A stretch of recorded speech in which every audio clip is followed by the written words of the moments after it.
Welcome to PCW news. ముందుగా headlines.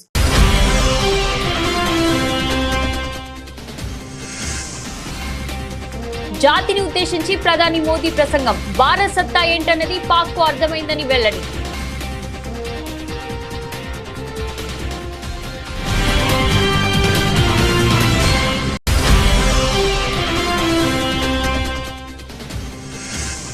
Operation సింధూర్లో Pak అణు నిల్వల జోలికి వెళ్లలేదని భారత్ స్పష్టీకరణ. అణుస్థావరంపై దాడి జరిగిందన్న వదంతులను ఖండించిన త్రివిధ దళాలు.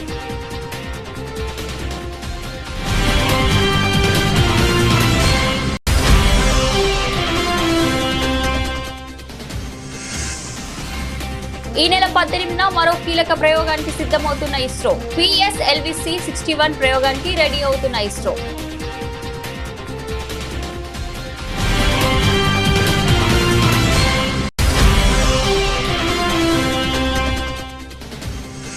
వీర జవాన్ మురళీ నాయక్ కుటుంబాన్ని పరామర్శించిన మాజీ ముఖ్యమంత్రి వైఎస్ఆర్సీపీ అధ్యక్షులు వైఎస్ జగన్. పార్టీ తరపున 25 లక్షల సహాయం అందిస్తామని ప్రకటన.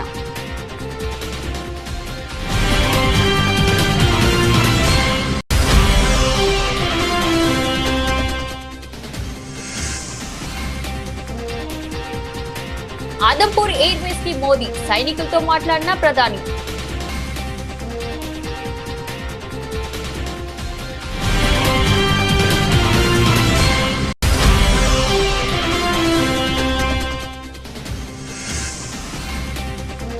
ఫీల్డ్ అసిస్టెంట్ పై నోరు పారేసుకున్న టీడీపీ ఎమ్మెల్యే వేదాలం అశోక్. దురుసుగా మాట్లాడిన వీడియో సోషల్ మీడియాలో వైరల్.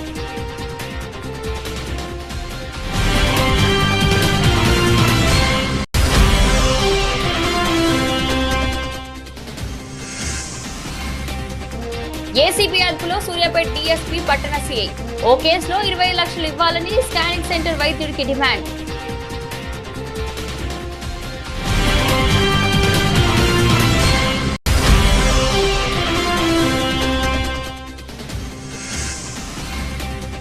కాశ్మీర్ ఉగ్రవాదంపై వివేక్ అగ్నిహోత్రి సంచలన వ్యాఖ్యలు. పాక్ ని నిందిస్తే సరిపోదు, సమస్య మూలాల్లోకి వెళ్లాలని సూచన.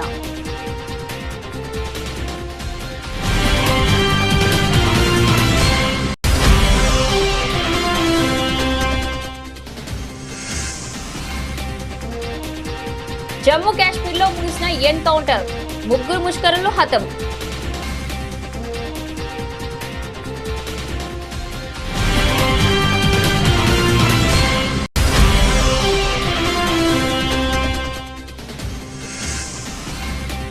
మార్కెట్లకు భారీ షాక్, 1000 పాయింట్లు కుప్పకూలిన సెన్సెక్స్.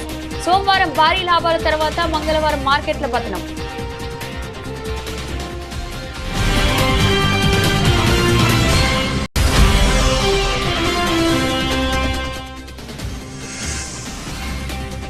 నితిన్ తమ్ముడి నుంచి స్పెషల్ వీడియో విడుదల చేసిన మేకర్స్. చాలా గ్యాప్ తర్వాత ఈ చిత్రంలో నటించిన సీనియర్ నటి లయ.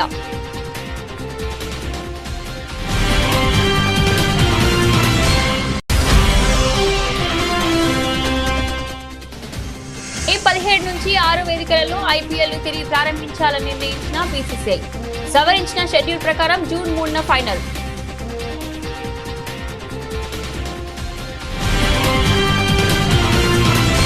ప్రధానమంత్రి నరేంద్ర మోడీ భారత్ పాకిస్తాన్ వివాదం నేపథ్యంలో జాతిని ఉద్దేశించి ప్రసంగించారు. ఉగ్రవాదం ఏ రూపంలో ఉన్నా ఎక్కడ ఉన్నా భారత్ తుదిమంటిచ్చి తీరుతుందని స్పష్టం చేశారు. ఆపరేషన్ సింధూర్తో పాకిస్తాన్ కు మాత్రమే కాకుండా ప్రపంచవ్యాప్తంగా ఉన్న ఉగ్రవాదులు, ఉగ్రవాద సానుభూతి పరులకు భారత్ ఏం చేస్తున్నదని బాగా అర్థమైందని అన్నారు. భారత్ రక్షణ దళాల సామర్థ్యం ఏంటన్నది ఆపరేషన్ సింధూర్ ద్వారా పాక్ చవి చూసిందని తెలిపారు. 2.5 దశాబ్దాలుగా పాకిస్తాన్ లో విచ్చలవిడిగా తిరుగుతున్న ఉగ్రవాద తండాలను భారత్ ఒక్క దెబ్బతో తుడిచిపెట్టేసింది. భారత్ కు వ్యతిరేకంగా పాక్ గడ్డపై నుంచి కుట్రలు పన్నుతున్న ఉగ్రవాద ముఠాలో అంతు చూసింది. భారత్ కొట్టిన దెబ్బకు పాకిస్తాన్ నిరాశ నిస్పృహల్లో కూరుకుపోయింది. మన సైన్యం దెబ్బకి పాక్ అచేతన వ్యవస్థకు చేరుకుంది. ఆ దాడులతో దిక్కుతోచిన స్థితిలో పడిపోయిన పాక్ చివరికి భారత్ లోని జనవాసాలు, పాఠశాలలపై దాడికి దిగింది. పాక్ ప్రయోగించిన డ్రోన్లు, క్షిపణులు మన సరిహద్దులు కూడా దాటలేదు. సరిహద్దులు దాటకుండానే వాటిని మన గగనతల రక్షణ వ్యవస్థ కూల్చివేసింది. అంతేకాదు, పాక్ రక్షణ వ్యవస్థలను మన మిజైల్స్ చిన్నాభిన్నం చేశాయి. పాక్ గర్వంగా చెప్పుకునే క్షిపణులు, రక్షణ వ్యవస్థలను భారత్ నిర్వీర్యం చేసింది. పాక్ వైమానిక స్థావరాలు, రాడార్ స్టేషన్లలో భారత క్షిపణులు విధ్వంసం సృష్టించాయని తెలిపారు. ऑपरेशन सिंदूर के दौरान दुनिया ने पाकिस्तान का वो घिनौना सच फिर देखा है जब मारे गए आतंकियों को विदाई देने पाकिस्तानी सेना के बड़े बड़े अफसर उमड़ पड़े। स्टेट स्पॉन्सर्ड टेररिज्म का ये बहुत बड़ा सबूत है। हम भारत और अपने नागरिकों को किसी भी खतरे से बचाने के लिए लगातार निर्णायक कदम उठाते रहेंगे। साथियों, युद्ध के मैदान पर हमने हर बार पाकिस्तान को धूल चटाई है और इस बार ऑपरेशन सिंदूर ने नया आयाम जोड़ा है। हमने रेगिस्तानों और पहाड़ों में अपनी क्षमता का शानदार प्रदर्शन किया और साथ ही न्यू एज वॉरफेयर में भी अपनी श्रेष्ठता सिद्ध की। इस ऑपरेशन के दौरान हमारे मेड इन इंडिया हथियारों की प्रामाणिकता सिद्ध हुई। आज दुनिया देख रही है 21वीं सदी के वॉरफेयर में made in India defence equipments, इसका समय आ चुका है। सर्जिकल स्ट्राइक और एयर स्ट्राइक के बाद अब ऑपरेशन सिंदूर आतंक के खिलाफ भारत की नीति है। ऑपरेशन सिंदूर ने आतंक के खिलाफ लड़ाई में एक नई लकीर खींच दी है, एक नया पैमाना, न्यू नॉर्मल तय कर दिया है। पहला, भारत पर आतंकी हमला हुआ तो मुंह तोड़ जवाब दिया जाएगा। हम अपने तरीके से, अपनी शर्तों पर जवाब देकर रहेंगे। हर उस जगह जाकर कठोर कार्रवाई करेंगे जहां से आतंक की जड़ें निकलती हैं। दूसरा, कोई भी न्यूक्लियर ब्लैकमेल भारत नहीं सहेगा। न्यूक्लियर ब्लैकमेल की आड़ में पनप रहे आतंकी ठिकानों पर भारत सटीक और निर्णायक प्रहार करेगा। तीसरा, हम आतंक की सरपरस्त सरकार और आतंक के आकाओं को अलग अलग नहीं देखेंगे। ఆపరేషన్ సింధు సమయంలో పాకిస్తాన్లోని అణు నిల్వ కేంద్రాలను భారత సైన్యం లక్ష్యంగా చేసుకోలేదని air chief marshal AK Bharti స్పష్టం చేశారు. కిరాన్ హిల్స్ వద్ద ఉన్న పాక్ అణుస్థావరంపై భారత్ దాడి చేసిందంటూ గత కొంతకాలంగా సాగుతున్న ప్రచారంలో వాస్తవం లేదని ఆయన కొట్టిపారేశారు. ఆపరేషన్ సింధూర్ వివరాలను వెల్లడించేందుకు త్రివిధ దళాల అధికారులు సంయుక్తంగా నిర్వహించిన మీడియా సమావేశంలో ఈ ఊహాగానాలపై ఆయన స్పష్టతనిచ్చారు. పాకిస్తాన్ తన అణ్వాయుధాలను నిల్వ చేస్తున్నాయని భావిస్తున్న కిరానా హిల్స్ పై దాడి చేశారా అని మీడియా ప్రతినిధులు ప్రశ్నించారు.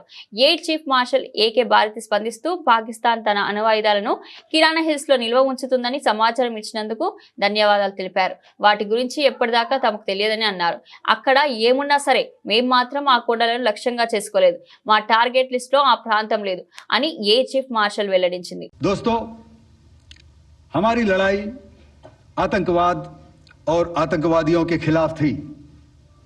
इसलिए 7 मई को हमने केवल आतंकवादी ठिकानों पर ही हमला किया था। पर अफसोस इस बात का है कि पाकिस्तानी सेना ने आतंकवादियों का साथ देना उचित समझा और इस लड़ाई को अपनी लड़ाई बना ली। इस परिस्थिति में हमारी जवाबी कार्यवाही अत्यंत आवश्यक थी और इसमें उनका जो भी नुकसान हुआ. This brings me to the point, how have Indian forces managed to minimize the damage to both civilian and military infra in the country in spite of the unrelenting efforts by the Pakistani forces? Most of you and the majority populace within the country have had a lot to say about the layered and integrated air defense systems put in place by the Indian Armed Forces, which includes the assets of the Indian Army, the Indian Navy, in addition to the primary air defense assets of the Indian Air Force. As you all are well aware, this robust AD system comprises of a large variety of multi-layered AD sensors and weapon systems. From భారత సైన్యానికి చెందిన director general of military operations lieutenant general Rajiv Ghai ఒక ఆసక్తికరమైన వ్యాఖ్య చేశారు. Operation Sindoor పై ఏర్పాటు చేసిన media సమావేశంలో ఆయన మాట్లాడుతూ ఆస్ట్రేలియా దిగ్గజ క్రికెటర్లు డెన్నిస్ లిల్లీ, జెఫ్ థామస్ల పేర్లను ప్రత్యేకంగా ప్రస్తావించారు. గత నెలలో పహల్గామ్ లో జరిగిన ఉగ్రదాడిని తిప్పికొట్టడంలో కీలక పాత్ర పోషించిన భారత anti drone air defence grid గురించి వివరిస్తున్న సందర్భంలో ఆయన ఈ పోలికను తీసుకొచ్చారు. ఈ రోజు విరాట్ కోహ్లీ టెస్ట్ క్రికెట్ కు వీడ్కోలు పలికారు. ఎంతో మంది అభిమానులాగే నాకు కూడా ఆయన ఇష్టమైన క్రికెటర్, అందుకే ఇప్పుడు క్రికెట్ గురించి మాట్లాడుకుందామంటూ పోలికను తీసుకొచ్చారు. పాకిస్తాన్ దాడులను భారత్ ఎదుర్కొన్న తీరును 1970 నాటి ఆస్ట్రేలియా ఇంగ్లాండ్ మ్యాచ్ తో పోల్చారు. అప్పుడు జెఫ్ థామ్సన్, డెన్నిస్ లిల్లీలు ఒకరు కాకపోతే మరొకరు వికెట్లు పడగొడతారని నానుడు ఉండేదని, అలాగే భారత రక్షణ వ్యవస్థలు ప్రత్యర్థి దాడులను అడ్డుకున్నాయని అభిప్రాయపడ్డారు. ऑपरेशन सिंदूर के एयर डिफेंस की कार्रवाई को एक कॉन्टेक्स्ट में समझने की आवश्यकता है. मैंने आपको कल बताया था कि पिछले कुछ सालों में आतंक की गतिविधियों का कैरेक्टर जो है उसमें कुछ बदलाव आ रहा था. अब हमारी मिलिट्री के साथ साथ मासूम सिविलियंस जो कि अपना बचाव करने में विफल थे, उन पर भी हमले हो रहे थे. 2024 में जम्मू सेक्टर में शिवखोरी मंदिर को जाते हुए यात्री और इस साल अप्रैल में पहलगाम में मासूम पर्यटक इस खतरनाक ट्रेंड के विशेष उदाहरण हैं. पहलगाम तक पाप का ये घड़ा भर चुका था. భారత అంతరిక్ష పరిశోధన సంస్థ మరో కీలక ప్రయోగానికి సన్నద్ధమవుతుంది. తిరుపతి జిల్లా సుల్లూరుపేటలోని సతీష్ ధావన్ అంతరిక్ష కేంద్రం వేదికగా ఈ నెల 18వ తేదీ ఉదయం 6:59 PSLV C-61 వాహన నౌకను ప్రయోగించనున్నారు. షార్లోని మొదటి ప్రయోగ వేదిక నుంచి జరగనున్న ఈ ప్రయోగం ద్వారా అత్యాధునిక సాంకేతిక పరిజ్ఞానంతో రూపుదిద్దుకున్న భూ పరిశీలన ఉపగ్రహం రీషాట్ 1Bని నిర్దేశిత కక్షతో ప్రవేశపెట్టారు. ఇందుకు సంబంధించిన ఏర్పాట్లను శాస్త్రవేత్తలు చురుగ్గా పూర్తి చేసుకున్నారు. ఈ రీషాట్ 1B ఉపగ్రహంలో అమర్చిన సీబ్యాడ్ సింథటిక్ అపర్చర్ రాడర్ దీని ప్రధాన ప్రత్యేకత. ఈ రాడర్ సాయంతో పగలు లేదా రాత్రి అనే తేడా లేకుండా ఎలాంటి వాతావరణ పరిస్థితుల్లోనైనా భూ ఉపరితలాన్ని అత్యంత స్పష్టతతో కూడిన చిత్రాలను తీయగలదు. ప్రస్తుతం భారత్ పాకిస్తాన్ మధ్య నెలకొన్న ఉద్రిక్త పరిస్థితుల నేపథ్యంలో ఈ ఉపగ్రహం అందించే సమాచారం భారత సైనిక దళాలకు అత్యంత వ్యూహాత్మకంగా ఉపయోగపడుతుంది. దేశ భద్రత, ముఖ్యంగా సైనిక అవసరాలకు అవసరమైన సమగ్ర సమాచారాన్ని అందించడంలో రీషాట్ 1B కీలక పాత్ర పోషించనుంది.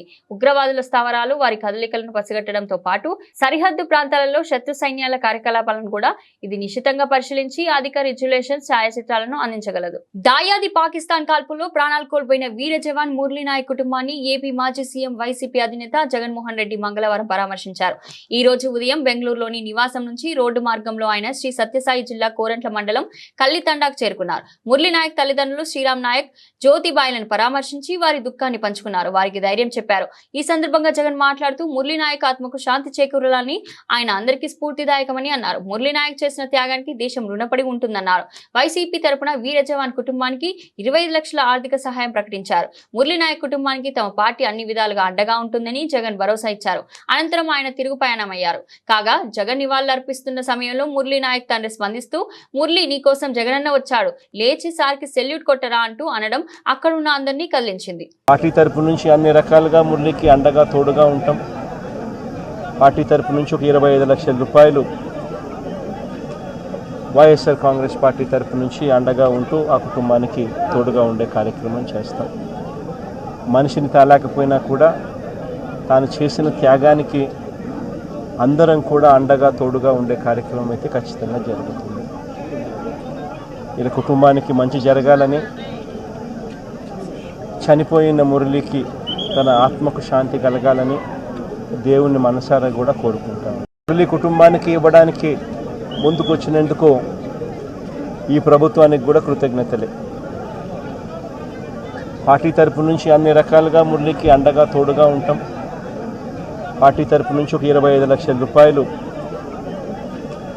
వైఎస్ఆర్ కాంగ్రెస్ పార్టీ తరపు నుంచి అండగా ఉంటూ ఆ కుటుంబానికి తోడుగా ఉండే కార్యక్రమం చేస్తాం. మనిషిని తాలేకపోయినా కూడా తాను చేసిన త్యాగానికి అందరం కూడా అండగా తోడుగా ఉండే కార్యక్రమం అయితే ఖచ్చితంగా జరుగుతుంది. ఇలా కుటుంబానికి మంచి జరగాలని,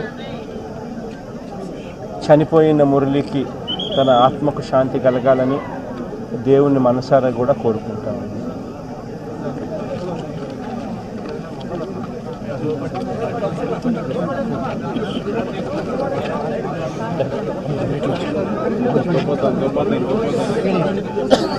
ప్రధాని మోదీ ఇవాళ అదంపూర్ ఎయిర్ బేస్ కి వెళ్లారు. అక్కడ ఆయన ఆపరేషన్ సింధూర్ లో పాల్గొన్న సైనికులతో ముచ్చటించారు. పాకిస్తాన్ పై అటాక్ చేయడంలో అదంపూర్ వైమానిక క్షేత్రం కీలకంగా నిలిచింది.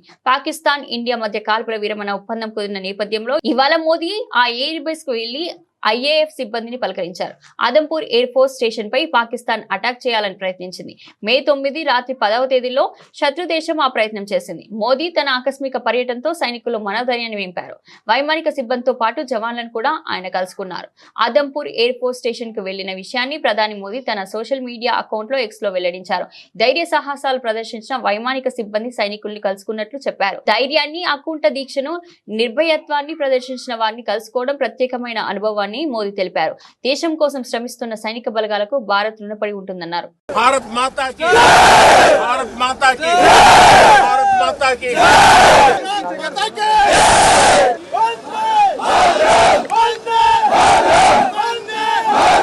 జాతీయ గ్రామీణ ఉపాధి హామీ ఫీల్డ్ అసిస్టెంట్ పై ఇచ్చాపురం టీడీపీ ఎమ్మెల్యే వేదాలం అశోక్ నోరు పారేసుకున్నారు. ఫీల్డ్ అసిస్టెంట్ ను ఉద్దేశిస్తూ వాడికి ఎందుకంత కొవ్వు, వాడు అంత డార్కుడిగాడా, నా దగ్గరికి వాడు ఎందుకు రాలేదు అంటూ ఎమ్మెల్యే దురుసుగా మాట్లాడారు. గత కొన్ని రోజులుగా ఇచ్చాపురం మండలం కోటాటి గ్రామానికి చెందిన ఫీల్డ్ అసిస్టెంట్ లక్కోజి రవికుమార్ పై ఎమ్మెల్యే కక్ష సాధింపు చర్యలకు పాల్పడుతున్నారు.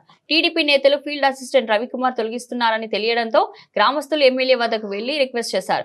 రవికుమార్ ఏ తప్పు చేయలేదని, అతన్ని తొలగించవద్దని ఎమ్మెల్యేను గ్రామస్తులు వేడుకున్నారు. ఈ క్రమంలో కోపాతిక్తుడైన ఎమ్మెల్యే ఏం చేయాలో నాకు తెలుసు, మీరు చెప్పాల్సిన అవసరం లేదు అంటూ గ్రామస్తులు, మహిళలతో దురుసుగా మాట్లాడారు. ఈ సబ్జెక్టు వదిలేయండి, వాడిని పిలిపించి నేను మాట్లాడతా అంటూ ఎమ్మెల్యే తన వద్దకు వచ్చిన గ్రామస్తులను బెదిరించి పంపించాడు. ఈ వీడియో ప్రస్తుతం సోషల్ మీడియాలో వైరల్ గా మారింది. ఈ రోజు ఎంతమంది ఆడవాళ్ళని ఇక్కడ పంపించగలిగాడు అంటే అటు రాజకీయ ఎంత బలమైన ఆడికి అంత కొవ్వు. అలాంటప్పుడు ఆడ రావాలా, ఆడొచ్చి నా మీద ఏం జరిగిందండి అని అడగాల. ఆడ రాకుండా మీతో డ్రామాలు ఆడి ఆడికేమంత కొవ్వు, ఆడాడు అంత పెద్ద దార్కరిగాడు, దార్కరిగాడు.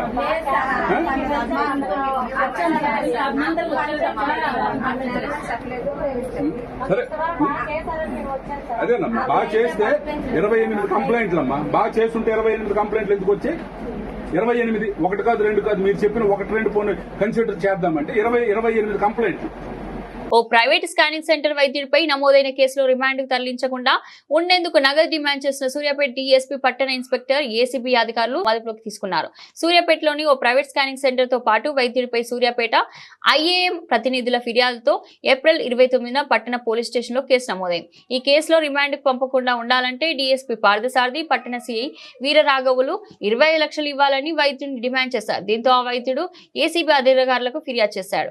డబ్బులు అడిగినట్టు ఆధార్ చూపడంతో డీఎస్పీ సిఐలపై కేసులు నమోదు చేసి అదుపులోకి తీసుకున్నారు. మంగళవారం కోర్టులో హాజరుపరచనున్నట్లు ఏసీబీ డీఎస్పీ జగదీష్ చంద్ర తెలిపారు. ఇష్టం లేకుండా ఏసీబీ వారిని ఆశ్రయించడం జరిగింది. ఆ వ్యక్తి ఇచ్చిన కంప్లైంట్ మేము వెరిఫై చేశాము. వెరిఫై చేసిన తర్వాత సఫిషియెంట్ ఎవిడెన్స్ కలెక్ట్ చేశాము. ఎవరికి మన సిఐ గారికి అగెనిస్ట్, డిఎస్పీ గారికి అగెనిస్ట్గా ఎవిడెన్స్ కలెక్ట్ చేశాము. కలెక్ట్ చేసి వాళ్ళ రెప్యుటేషన్ ఎంక్వైరీ చేస్తే ఆ రెప్యుటేషన్ బాగలేదు. గతంలో కూడా ఇటువంటి అవినీతి ఆరోపణలు వచ్చినట్టు మాకు తెలిసింది. అయితే ఈ డబ్బులు డిమాండ్ అతని దగ్గర కేసులో అరెస్ట్ చేయకుండా ఉండడానికి మరియు అతని బిజినెస్ ఫ్యూచర్లో సక్రమంగా జరగడానికి ఆ డబ్బులు ఇవ్వమని డిమాండ్ చేశారు. తర్వాత మా దగ్గరికి వచ్చిన తర్వాత కంప్లైంట్ పైన కేసు రిజిస్టర్ చేశాము. ఈరోజు ఈ ఈవినింగ్ డిఎస్పీ గారిని మరియు ఇన్స్పెక్టర్ గారిని ఈ ఆఫీస్లో ఇన్స్పెక్టర్ గారు వీరరాఘవులు, డిఎస్పీ గారు పార్థసారథి గారు ఇద్దరిని కస్టడీలోకి తీసుకొని ఆ కేసు ఫైల్ గురించి ఎంక్వైరీ చేసి వాళ్ళు ఆ డబ్బుల గురించి డిమాండ్ చేసినట్టు వాళ్ళకు ఎవిడెన్స్ చూపించాము. చూపించిన తర్వాత కస్టడీలోకి తీసుకొని వారి ఆఫీసులోను తర్వాత ఇళ్లలో కూడా సెర్చెస్ కొనసాగుతూ ఉంటాయి. కాశ్మీర్ లో ఉగ్రవాదం ఏళ్ల తరబడి కొనసాగడానికి గల కారణాలపై ప్రముఖ సినీ దర్శకుడు వివేక్ అగ్నిహోత్రి తన అభిప్రాయాలను వెల్లడించారు. కేవలం పాకిస్తాన్ నిందించడం ద్వారా ఈ సమస్య పరిష్కరించలేమని ఆయన స్పష్టం చేశారు.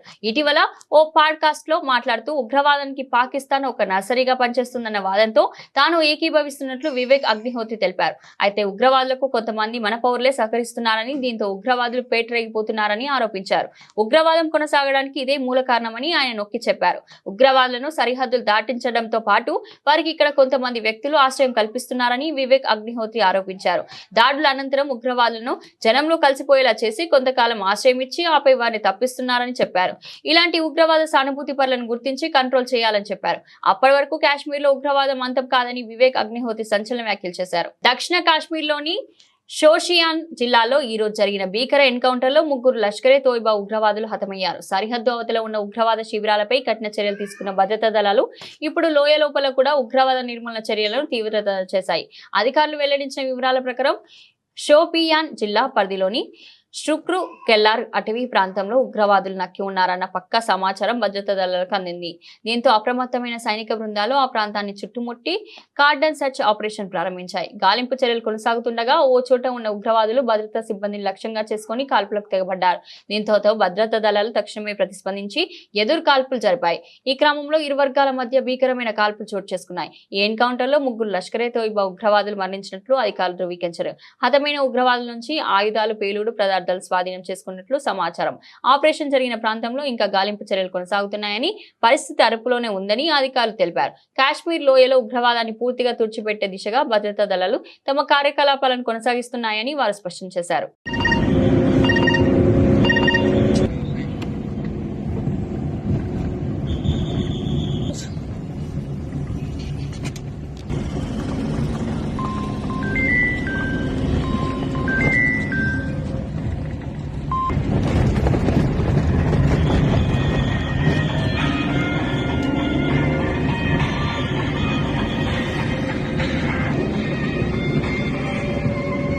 సోమవారం నాటి రికార్డు స్థాయి లాభాల జోరుకు మంగళవారం బ్రేకులు పడ్డాయి. దేశీయ స్టాక్ మార్కెట్లు భారీ నష్టాలకు చేరుకున్నాయి.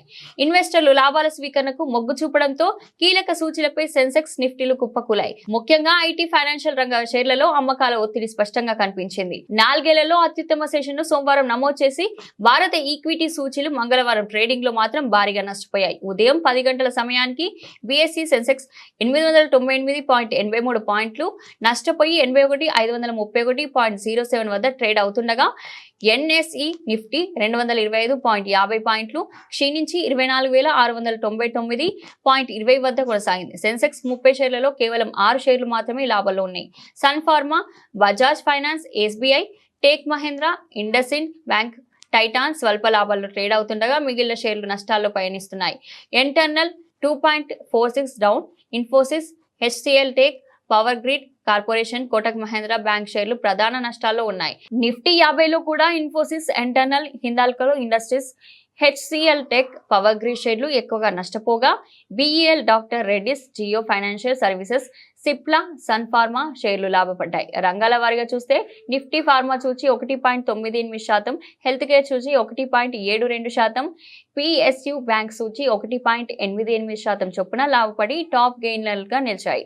మరోవైపు నిఫ్టీ ఐటీ సూచి 1.13% నష్టంతో టాప్ డ్రాగర్ గా ఉంది. దీని తర్వాత ఫైనాన్షియల్ సర్వీసెస్, బ్యాంక్, నిఫ్టీ సూచీలు కూడా నష్టాల్లో ట్రేడ్ అవుతున్నాయి. వేణు శ్రీరామ్ దర్శకత్వంలో నితిన్ నటించిన తాజా చిత్రం తమ్ముడు. ఈ మూవీ నుంచి స్పెషల్ వీడియోను తాజా తాజాగా మేకర్స్ విడుదల చేశారు. మూడ్ ఆఫ్ తమ్ముడు మీ అందరినీ ఆశ్చర్యపరిచే అద్భుతమైన పాత్రలతో నిండిన వైల్డ్ వరల్డ్ అనే క్యాప్షన్ తో నిర్మాణ సంస్థ శ్రీ వెంకటేశ్వర క్రియేషన్స్ ఈ ప్రత్యేక వీడియోను అభిమానులతో పంచుకున్నారు. ఈ వీడియో ద్వారా మూవీలో నటించిన ప్రధాన నటీనటులు వారి పాత్రలను పరిచయం చేశారు. నితిన్ లయ, సప్తమి గౌడ, శ్వాసిక, విజయ్ సౌరభ్, సచ్దేవ్, వర్ష బొల్లమ్మ పాత్రలను ఇందులో పరిచయం చేశారు మేకర్స్.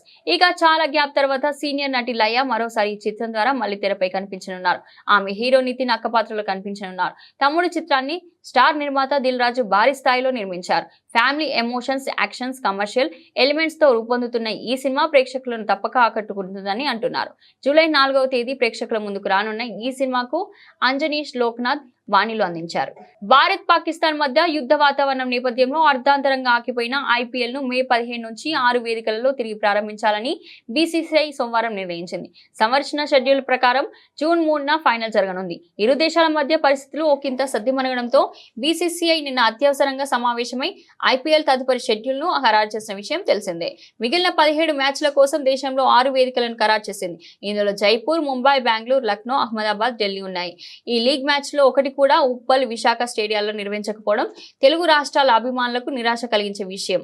పాక్ తో ఉద్రిక్తల నడుమ దక్షిణాది రాష్ట్రాలకే బీసీసీఐ మొగ్గు చూపుతుందని భావించిన బెంగళూరు తప్ప మిగతా వేదికలకు చోటు కల్పించలేదు. మరి ప్లే ఆఫ్ ఫైనల్ మ్యాచ్లకైనా చోటు కల్పిస్తారేమో చూడాలి. ఇక ఈ నెల 17న Royal Challengers Bengaluru, Kolkata Knight Riders మధ్య బెంగళూరులోని చిన్న స్వామి స్టేడియంలో జరిగే మ్యాచ్ తో ఐపీఎల్ సదడి మళ్లీ మొదలు కానుంది. ఈ క్రమంలో 2 ఆదివారాల లీగ్ లో డబుల్ హ్యాడర్ మ్యాచ్లు ఉండనున్నాయి. లీగ్ షెడ్యూల్ ప్రకటించిన బీసీసీఐ మే 29 నుంచి క్వాలిఫైయర్ 1 తో ప్లే ఆఫ్స్ ప్రారంభమవుతాయి. మే 30న ఎలిమినేటర్, జూన్ 2న క్వాలిఫైయర్ 2, జూన్ 3న ఫైనల్ జరుగుతాయి. అయితే ప్లే ఆఫ్ వేదికలను మాత్రం ఇంకా బీసీసీఐ ఖరారు చేయలేదు. బులెటిన్ ముగించే ముందు హెడ్లైన్స్ మరోసారి.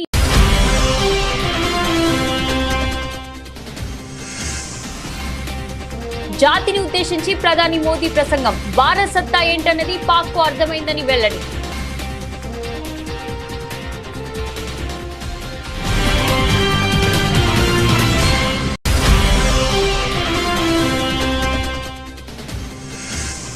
ఆపరేషన్ సింధూర్లో పాక్ అణు నిల్వల జోలికి వెళ్లలేదని భారత్ స్పష్టీకరణ. అణుస్థావరంపై దాడి జరిగిందన్న వదంతులను ఖండించిన త్రివిధ దళాలు.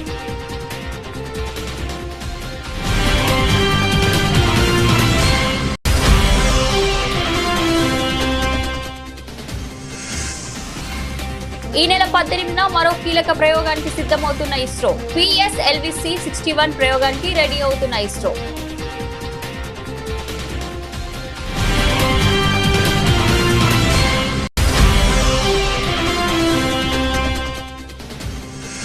వీర జవాన్ మురళీ నాయక్ కుటుంబాన్ని పరామర్శించిన మాజీ ముఖ్యమంత్రి వైఎస్ఆర్సీపీ అధ్యక్షులు వైఎస్ జగన్. పార్టీ తరపున 25 లక్షల సహాయం అందిస్తామని ప్రకటన.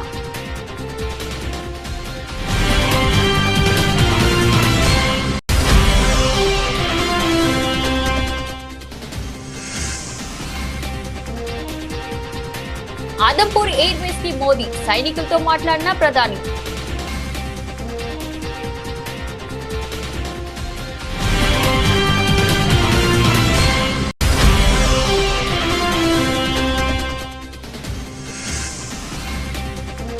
ఫీల్డ్ అసిస్టెంట్ పై నోరు పారేసుకున్న టీడీపీ ఎమ్మెల్యే వేదాలం అశోక్. దురుసుగా మాట్లాడిన వీడియో సోషల్ మీడియాలో వైరల్.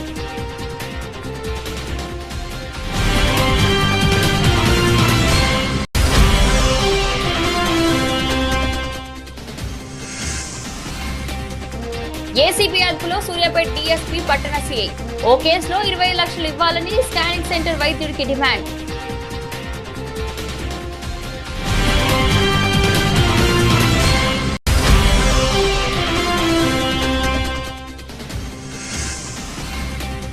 కాశ్మీర్ ఉగ్రవాదంపై వివేక్ అగ్నిహోత్రి సంచలన వ్యాఖ్యలు. పాక్ నిర్దిస్తే సరిపోదు, సమస్య మూలాల్లోకి వెళ్లాలని సూచన.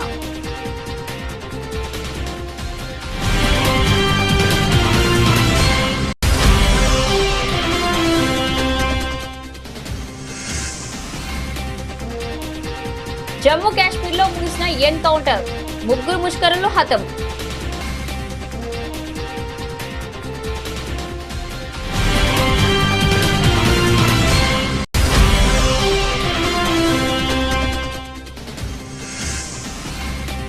మార్కెట్లకు భారీ షాక్, 1000 పాయింట్లు కుప్పకూలిన సెన్సెక్స్. సోమవారం భారీ లాభాల తర్వాత మంగళవారం మార్కెట్ల పతనం.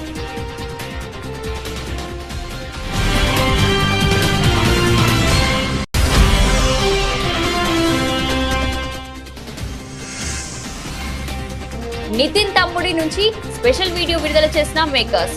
చాలా గ్యాప్ తర్వాత ఈ చిత్రంలో నటించిన సీనియర్ నటి లయ.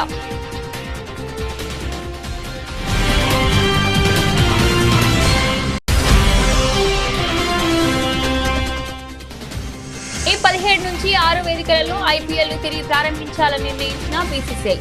సవరించిన షెడ్యూల్ ప్రకారం జూన్ 3న ఫైనల్.